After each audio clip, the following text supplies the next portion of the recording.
کا میدان جس طرح امتحان کی گھڑی تھا، اسی طرح آج کا دور بھی امتحان کا وقت ہے. یہ سارے مومنین کو دیکھا جا رہا ہے. ہونا تو یہ چاہیے جب ہمارے گھر سے جنازہ نکلتا ہے تو غم اتنا ہوتا ہے کہ بندہ توبہ کر لے، مولا میرے بھی جانے کا وقت قریب آ جائے گا. جب موت دیکھتا ہے انسان گھبراتا ہے، ڈرتا ہے اور توبہ کر کے باز آتا ہے. اور آج اتنے بڑے بڑے حادثے دیکھ کر کے اگر کوئی نہیں سدھرتا تو پھر اس کے سدھرنے کی امید بھی نظر نہیں آتی. اللہ تعالیٰ نے فرمایا ہے ان یکم منکم 20 صابرون یغلبوا 200، اگر تم میں 20 لوگ صبر والے ہو جائیں، اللہ فرماتا ہے میں 200 پر انہیں غالب کروں گا. قرآن کا فرمان جھوٹا نہیں ہے، قرآن کا فرمان غلط نہیں ہو سکتا. بس وہ قوم کہاں ہے جن کے اندر پیورٹی تھی، اخلاص تھا، جو حساس تھے. آج دل درد کرتا ہے جب فلسطین کے بچوں کی شہادت دیکھتے ہیں. آج 5000 سے زیادہ صرف چھوٹے بچے قتل کیے گئے. ان کا قصور کیا تھا؟ بن کھلے مرجھا گئے. ان کلیوں کا کیا کہنا ہے جو دنیا کی ابھی رعنائیاں دیکھے تک نہیں ہیں؟ ان بچوں کی شہادتوں پر دنیا آج خاموش تماشائی ہے. میرے عزیزوں، کفار و مشرکین، یورپ کے یہ سارے فسادی، امریکہ جیسے جتنے دادا گیری کرنے والے لوگ ہیں، ان کا تو مذہب ہی ہے. لیکن مسلمانوں کو کون سا سانپ سونگھ گیا جو ان نہتے تڑپتے بچوں کو دیکھ کر کے ابھی بھی مست ہیں، اپنے عیش میں جی رہے، آج بھی اپنی زندگیوں میں کوئی فرق نہیں آتا. کبھی آپ نے دیکھا، آج بھی جاؤ شادیوں میں، اپنے محلوں میں بے حساب کھانا لٹا دیا جاتا ہے، نالیوں میں پھینکا جاتا ہے. پھر یہ کھانا گرا ہوا ہم دیکھتے ہیں اور ان بچوں کو ایک روٹی کے لیے تڑپتا ہوا دیکھتے ہیں تو دل پر آری چلتی ہے، سینہ کلیجہ منہ کو آتا ہے. امت محمدیہ آج ایسے کیسے ہو گئی؟ کس ڈگر پر چل پڑی؟ ایک مومن کو اگر تکلیف ہو تو پورے مومنین کو تڑپنا چاہیے. یہ ایمان کی علامت ہے، ایمان کی علامت ہے. نبی کریم صلی اللہ علیہ وسلم نے فرمایا مثل مؤمن کمثل جسد اذا اشتكى عضو تداعى له سائر الجسد بالسهر والحمى. تمام مومنین ایک جسم کی طرح ہیں. ایک عضو کو تکلیف ہو تو پورا جسم تکلیف میں بیمار ہو جاتا ہے، بخار زدہ ہو جاتا ہے. آج نہ ان کی عیاشیوں پر کچھ فرق آیا. دبئی والے، سعودی والے، بحرین والے، قطر والے، ان سب کی عیاشیوں پر کوئی فرق نہیں پڑا. یہ اللہ کے عذاب کے آنے کی علامات بھی ہیں. میرے عزیزو، اندازہ کرو جب کسی کا گھر جل رہا ہے پڑوس میں تو یہ سوچ کر خاموش نہیں بیٹھنا میں محفوظ ہوں. اس کی ایک چنگاری تمہارے گھر کو جلانے کے لیے کافی ہے.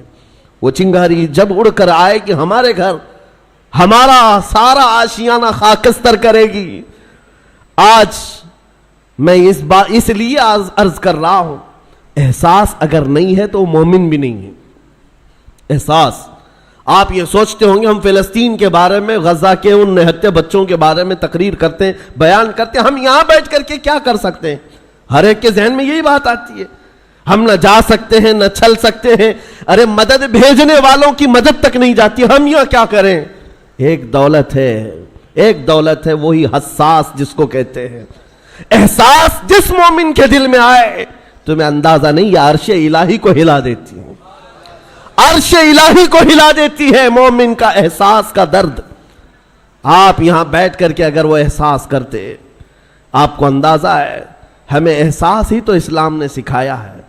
نبی کریم صلی اللہ تعالیٰ علیہ وسلم کی اس امت میں اگر احساس نہیں، جہاں صحابہ کو حضور نے یہ تعلیم دیا تھا. آپ کو پتہ ہے مدینہ طیبہ میں ایک مہمان آئے حضور کی بارگاہ میں، حضور کی بارگاہ میں ایک مہمان ہے اور نبی پاک صلی اللہ تعالیٰ علیہ وسلم کے گھر فاقہ ہے. حضور نے صحابہ سے کہا کوئی ہے جو میرے مہمان کی مہمان نوازی کرے، اللہ اس کی مہمان نوازی کرے گا.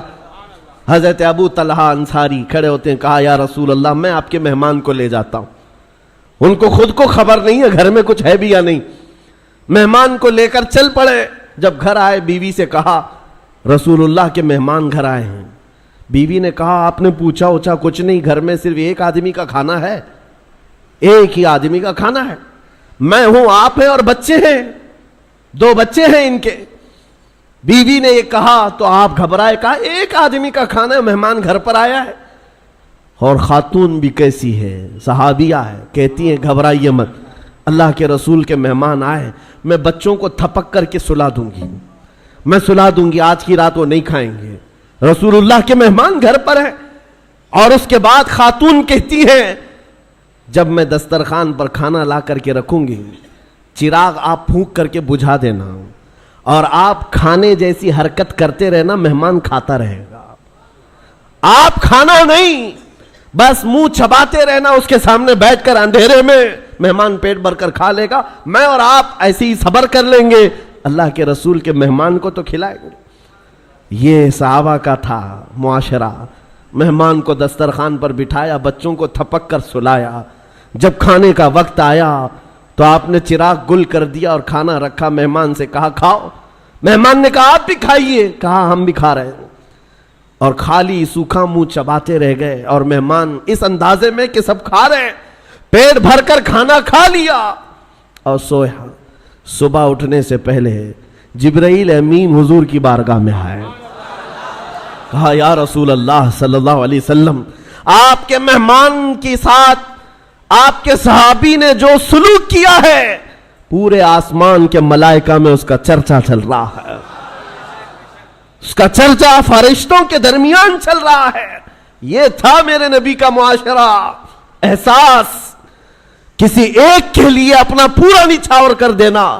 جنگ موتا کے درمیان ایک پانی کی کھٹوری پر 3 لوگوں نے جان دے دی تھی، یہ بھی واقعات مشہور ہیں۔ ایک بکری کے گوشت کا بھنا ہوا سرا کسی کے گھر میں آ جائے، صحابی اپنے پڑوس میں بھیجتے رہے، اور وہ پورے مدینے میں گھومتا تھا، ہر صحابی یہ خیال کرتا شاید میرا پڑوسی بھوکا ہے۔ یہ معاشرہ میرے نبی کا بنایا ہوا تھا۔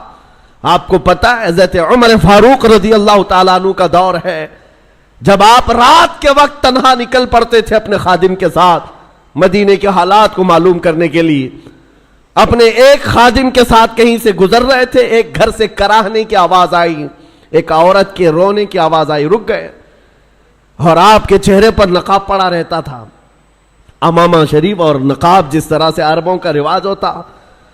اس گھر کے باہر کھڑے رہے، کھٹکھٹایا تو ایک شوہر، اس کا شوہر باہر آیا، پوچھا کیا بات ہے؟ مرد نے کہا میری بیوی کے ولادت کا وقت قریب آ گیا ہے، حاملہ تھی، بچہ پیدا ہونے کا وقت قریب آ گیا ہے، اور وہ درد ذہ سے تڑپ رہی ہے، لیکن دیکھنے کے لیے عورت کوئی نہیں ہے، کوئی عورت قریب میں نہیں ہے۔ خلیفۃ المسلمین ہے وقت کا، جس کے نام سے قیصر و کسریٰ کانپتے ہیں، دوڑ کر اپنے گھر گئے، اپنی بیوی اور اپنی بہو کو بھیجا، جاؤ فلاں گھر میں ایک بچی کی ولادت، ایک عورت درد ذہ میں ہے، بچے کی ولادت ہونے والی ہے۔ رات بھر امیر المومنین اپنی عورت اور اپنی بہو کو اس گھر پر بھیجتے ہیں، اور خود آ کر کے باہر انتظار کرتے بیٹھے ہوئے، اس کے شوہر کے ساتھ باتیں کر رہے ہیں، اور گھر سے کچھ کھانا پکا کر لا رہے ہیں، اور وہ مزے سے کھاتا رہا ہے۔ نہ اس شوہر کو معلوم ہے، نہ اس کی بیوی کو معلوم ہے کہ ان کے گھر کی یہ عیادت کرنے والا وقت کا خلیفہ ہے، کسی کو نہیں معلوم۔ صبح بچے کی ولادت ہو گئی، اور اس کے بعد حضرت عمر ایسی خوشیاں بانٹ رہے ہیں جیسے لگتا ہے ان کے گھر میں بچے کی ولادت ہوئی۔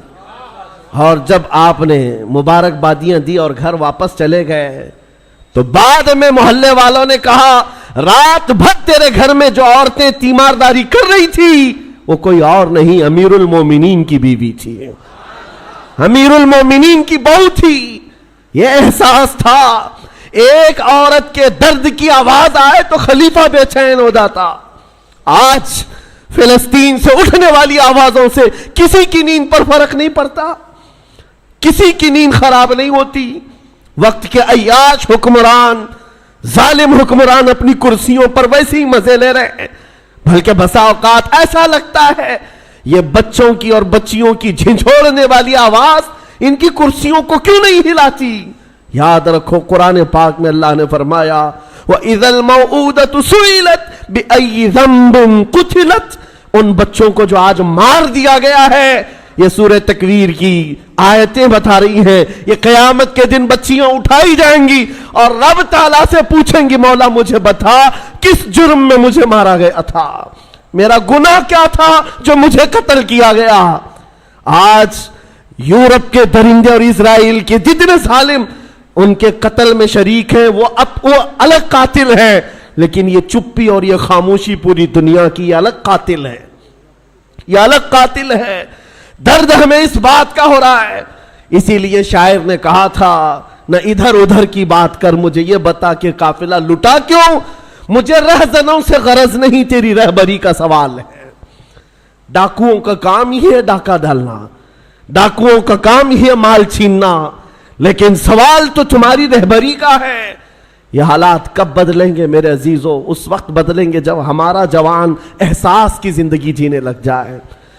آج ہمیں افسوس ہے اور المیہ ہے، ہم ان ظالم حکمرانوں کے خلاف آواز اٹھاتے ہیں جن کے عیش میں کوئی کمی نہیں ہوتی آج، لیکن ان کو کوس کر کے بول کر کے آپ کو ایسا لگتا ہے یہاں کیا ہونے والا ہے؟ ہونے والا یہ ہے، آپ کو ہم نصیحت کر رہے ہیں، اللہ نے آپ کو جو منصب دیا آپ تو عیاش نہ بنو، آپ تو اس طرح کی بے حسی کی زندگی نہ گزارو، لاپرواہی کی زندگی آپ تو نہ گزارو۔ کبھی دسترخوان پر بیٹھے ہو، نرم غذائیں کھا رہے ہو اور تمہارے بھائیوں اور بہنوں کے چیخنے کی آواز آئی تو کیا یہ نرم غذائیں تمہارے حلق سے اترتی ہیں؟ کوئی ماں تڑپ رہی ہو سامنے تو کیا یہ نرم غذائیں تمہارے حلق سے تڑپ گزرتی ہیں؟ جب کھانا حلق سے نہیں جاتا تو میں ان نوجوانوں سے پوچھتا ہوں آج بھی رات بھر نکڑ پر بیٹھ کر کے تم جو عیاشیاں کر رہے ہو، تمہاری پوری رات جو گیم میں گزر جاتی ہے، انٹرنیٹ پہ گزر جاتی ہے، تمہیں اس درد کا احساس کب ہوگا؟ آشیانہ لٹتا چلا گیا اور اب بھی اگر احساس نہیں آیا تو کب آئے گا؟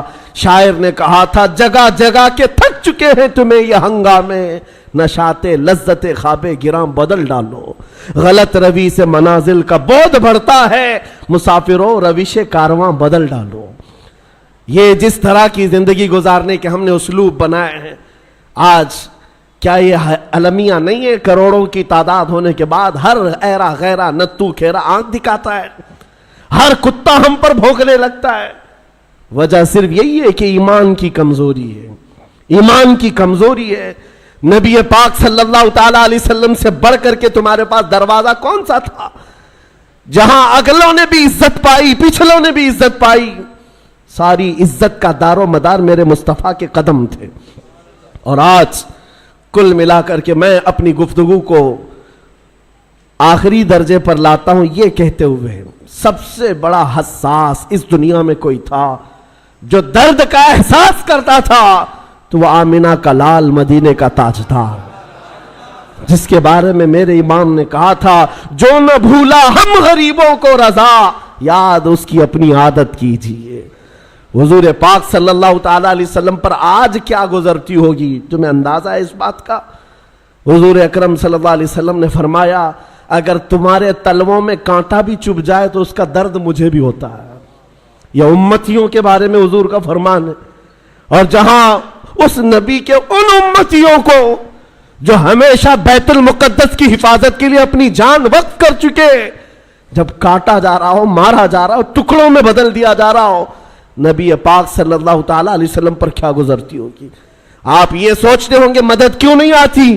مدد آئے گی، لیکن یہ امتحان کی گھڑی ہے، پوری دنیا کو دیکھا جا رہا ہے اس میں کتنے پیوریٹی والے ہیں، اخلاص والے کتنے ہیں اور کتنے صرف تماشا دیکھنے والے ہیں، یہ بھی دیکھا جائے گا۔ کربلا کا میدان جس طرح امتحان کی گھڑی تھا، اسی طرح آج کا دور بھی امتحان کا وقت ہے۔ یہ سارے مومنین کو دیکھا جا رہا ہے۔ ہونا تو یہ چاہیے جب ہمارے گھر سے جنازہ نکلتا ہے تو غم اتنا ہوتا ہے کہ بندہ توبہ کر لے، مولا میرے بھی جانے کا وقت قریب آ جائے گا۔ جب موت دیکھتا ہے انسان گھبراتا ہے، ڈرتا ہے اور توبہ کر کے باز آتا ہے۔ اور آج اتنے بڑے بڑے حادثے دیکھ کر کے اگر کوئی نہیں سدھرتا تو پھر اس کے سدھرنے کی امید بھی نظر نہیں آتی۔